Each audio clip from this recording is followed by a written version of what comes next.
amigos de la programación, el día de hoy voy a hablar acerca de lo que es programar. No olviden suscribirse al canal, activar la campanilla de notificaciones y darle like si les gusta el video. Bienvenidos. ¿Qué es entonces programar? Obviamente esta no es la pregunta del millón ni mucho menos, pero sí es importante que si queremos aprender a programar tengamos una noción general de lo que significa. Afortunadamente Hollywood se ha encargado de darnos una cantidad de estereotipos y de clichés de lo que es un programador. Generalmente se lo ve como esa persona solitaria que está por allí en el subsuelo, maquinando cosas, pensando cosas interesantes, como alguien superdotado que está allí encerrado solo trabajando. Ahí en la gráfica podemos ver incluso a dos muy conocidos, Steve Jobs y Zuckerberg, que además de haber hecho, pues, de haber creado nuevas tecnologías y nuevas formas de ver estas tecnologías, pues también consiguieron muchísimo dinero con la programación. Y otra figura interesante allí es la de la dama que está allí haciendo programas en el lenguaje de la época, porque no olvidemos que las primeras personas que programaron fueron mujeres. Aunque la verdad todos los estereotipos son falsos, porque lo que realmente es programar, todos sabemos que es eso, que aparece allí en esta película. Return. 3, 2, 1, go. Come on, come on. Yeah.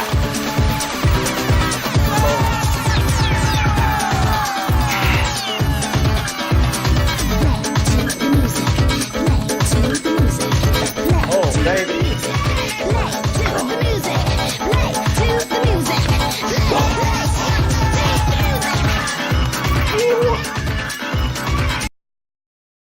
Ya vemos que es bien divertido programar. Obviamente, tampoco es esto. Efectivamente, la programación es un acto de comunicación y de creatividad. Necesitamos comunicarnos con diferentes tipos de personas.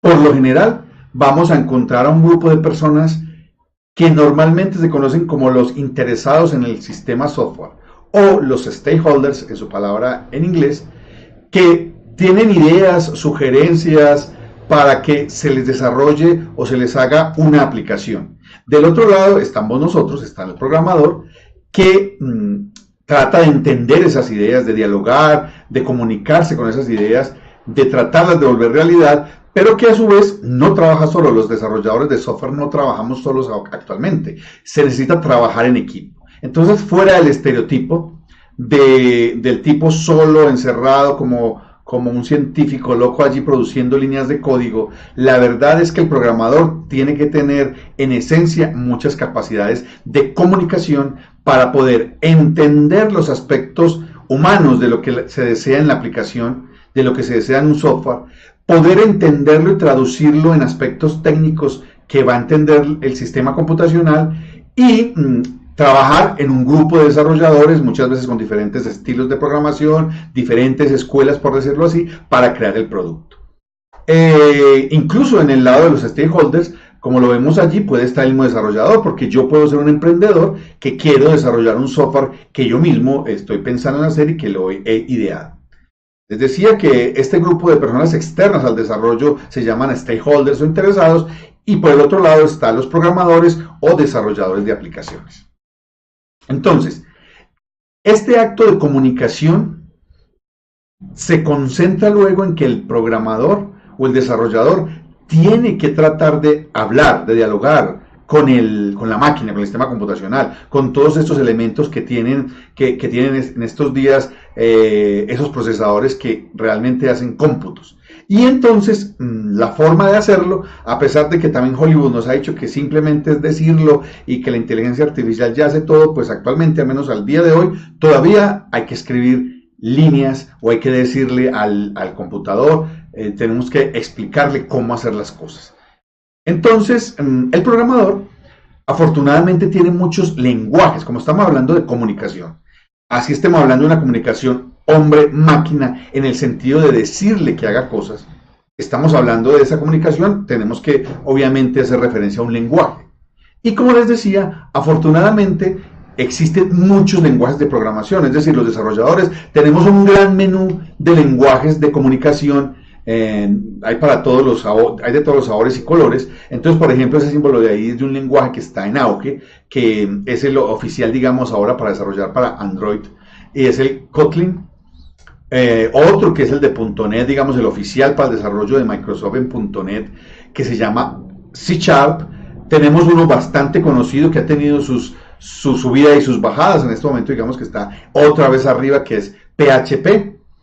Uno que está, digamos, de los últimos 2 o 3 años en el top de los lenguajes más utilizados, que se llama Python. Tenemos uno de los clásicos, digamos, los programadores en Python, perdón, en C++, que es el nuevo lenguaje que apareció ahí, ya, digamos, se consideran los mejores programadores del mundo. Puede que sea cierto, no nos vamos a meter en esa discusión. Está JavaScript, que nos colabora muchísimo cuando vamos a desarrollar aplicaciones cliente-servidor, sobre todo si el cliente es una aplicación web o una aplicación que maneja un navegador. Está un clásico, Java, está, creo que este es Haskell, y Ruby on Rails, y así tenemos una cantidad. Esto solamente es una pequeña muestra de la cantidad de lenguajes de programación. En ocasiones esto se vuelve casi como sectas, como religiones en el lenguaje. No nos vamos a meter en ese tema. Lo importante es saber que efectivamente tenemos muchas opciones de comunicación con los computadores, muchas opciones de programar, y que al final se encuentran muchas similitudes entre ellos. Entonces, cuando uno escribe un programa, cuando uno se sienta a escribir un programa para un computador, se enfrenta a ese proceso de comunicación con el computador. Ese código que uno escribe se llama código fuente. Y básicamente se ve como lo que ustedes están viendo en la pantalla. Es digamos, unas palabras conocidas, obviamente están en inglés. La mayoría de lenguajes de programación, por decir todos los que yo conozco, están en inglés. Ahí tenemos uno, por ejemplo, la forma de decirle al computador que escriba en la pantalla un simple mensaje que se ha vuelto como viral en el mundo de la programación, que uno siempre debe escribir ese como primer programa. Se llama Hola Mundo, y ahí vemos que hay un conjunto de 3 instrucciones que se escriben para que el computador lo haga. Hay uno que es Haskell, que lo hace de una manera más sencilla, solo una línea puede ser.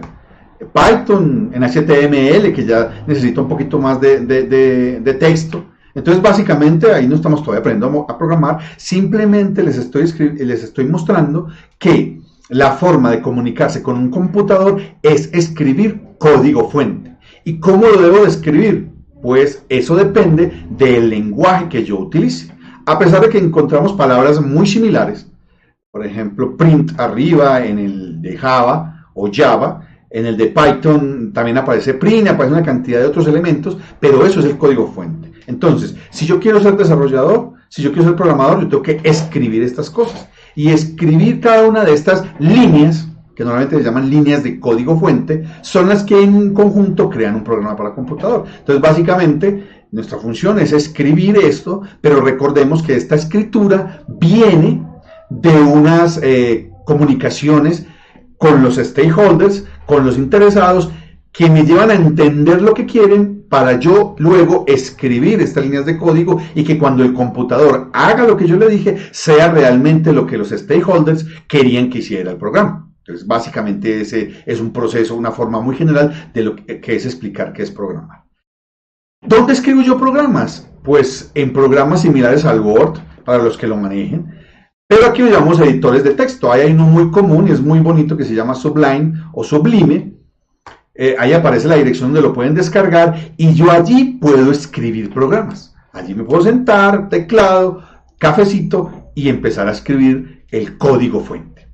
Pero hay una cantidad, ahí aparece una cantidad de editores.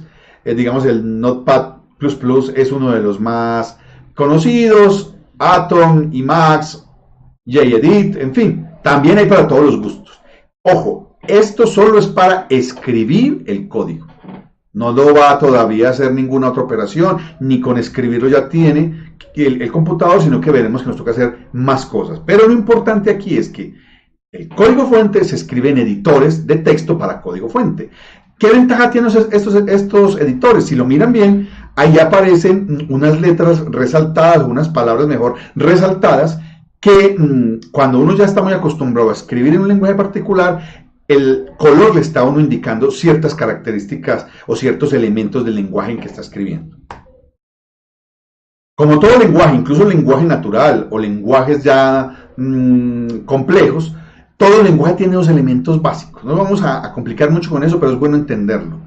Conocer un lenguaje es conocer su sintaxis y su semántica. La sintaxis se refiere al orden en que yo escribo los caracteres y las palabras. Un orden concreto que, por ejemplo, aquí me está diciendo que después de una letra debe venir un símbolo igual, después de venir un operador, un operando y otro operador. Es el orden, no me está diciendo qué está haciendo, la sintaxis solamente se refiere a el orden correcto. Que si yo pongo 10 igual más x 8, pues no va a entender el orden. Pero esta parte, a pesar de que uno ve cada rato memes en las redes sociales sobre que uno le ponen letras con números y uno es capaz de detectar lo que dice por la capacidad y por la memoria que ya tenemos de asociar patrones, realmente es que a un computador por ahora hay que decirle las cosas en la sintaxis estricta que ellos nos lo dicen. Pero también está la otra parte que es la semántica. Cuando yo ya le doy significado a eso que escribo, que está bien escrito, y digo que lo que da eso es que X está llevando el valor de 10, ya estoy dándole un significado a esa instrucción. En ese momento estoy hablando de semántica. Esto no es una mala noticia, ni mucho menos, pero conocer un lenguaje de programación es necesario para programar, pero no es suficiente. Incluso puede que yo no me acuerde de reglas sintácticas o semánticas y puedo buscar en Google qué significa esto, cómo lo hago, no recuerdo cómo se suma en tal lenguaje, no me acuerdo cómo se saca la raíz cuadrada en Java, no recuerdo cómo hacer una esfera en Python, eso lo puedo yo buscar realmente. Pero es necesario, digamos, conocer el lenguaje de programación, pero no es suficiente para programar. Realmente yo necesito además de los lenguajes, necesito gran sentido común, ponerle lo que decimos lógica a las cosas y sobre todo una gran capacidad de comunicación. Entonces, resumiendo, queremos aprender a programar. Hay muchos recursos, este canal es simplemente uno de ellos. Ya sabemos qué es programar, ese acto de comunicación entre stakeholders o interesados, programador y máquina, para escribirle en un lenguaje de programación, escogiendo alguno de los que queramos para decirle las cosas al computador, y eso lo hacemos, eso que hacemos de escribir se llama código fuente. Para conocer bien cómo escribir el código fuente, tenemos que saber la sintaxis, que es el orden en que se escriben las cosas, y la semántica, que es lo que significan lo que acabo de escribir. Para eso existen herramientas que se llaman editores de texto que me van a servir para escribir, guardar, almacenar, hacer como una gestión de ese código fuente, tenerlo guardado en mi computador, en una memoria, en la nube, etc. Eso es todo por hoy. Espero que les haya gustado el video. Como les digo, es un video muy general, pero importante si queremos ubicarnos en el campo de la programación. Muchas gracias y nos vemos en una próxima oportunidad. Chao.